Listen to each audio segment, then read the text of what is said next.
Preparing the area. Remove any rocks and debris from the desired installation area. Next, level out the installation area as much as possible. The area can slope, but for ease of installation, try to make it an even plane as much as possible. Smoothing out the area. Using a lawn roller, which can be rented from a local hardware store, smooth out the area. The end result will be a compacted surface which will be ideal for laying the gopher wire. Roll out the gopher wire. Unroll the wire and using ground staples, stake the ends of the wire together. To ensure that the wire lays flat, stretch the wire slightly. Overlapping. When placing the wire side by side, be sure to overlap a minimum of 3 inches. Note, do not simply butt the ends up. Over time, this can create a small gap where a gopher could potentially penetrate and squeeze through the wire. Install ground staples.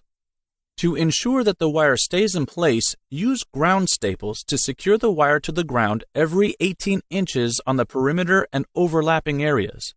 The wire can be cut using standard wire cutters or sharp garden shears to fit the area. Borders. If installing a border with the gopher wire, be sure to fold the wire up and then affix to the border. This will ensure that a hidden gap is not created on the edge where a gopher could squeeze through. It is a good idea to physically attach the wire to the edging if possible using staples. This will help the wire to stay in place regardless of future minor earth movements or swelling that may take place. Add soil. Next, add soil to the installation area.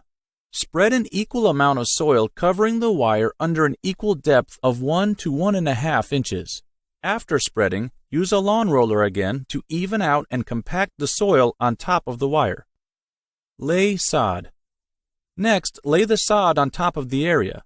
When rolling the sod out, be careful when walking on the compacted, smoothed-out soil. Be sure not to significantly disturb the compacted soil, exposing the wire. Important. It is essential that all of the gopher wire makes complete contact with the soil. In any areas where the wire is bubbled or pushes away from the soil, use extra ground staples to secure it to the ground. Note: it is okay to walk on the wire directly when installing. It is not a good idea to drive a machine on the bare gopher wire, as the turning wheels or tracks can easily rip up the wire. Enjoy your lawn. With Gopher Block gopher wire installed, your lawn area will now be protected against gopher damage and intrusion in the future.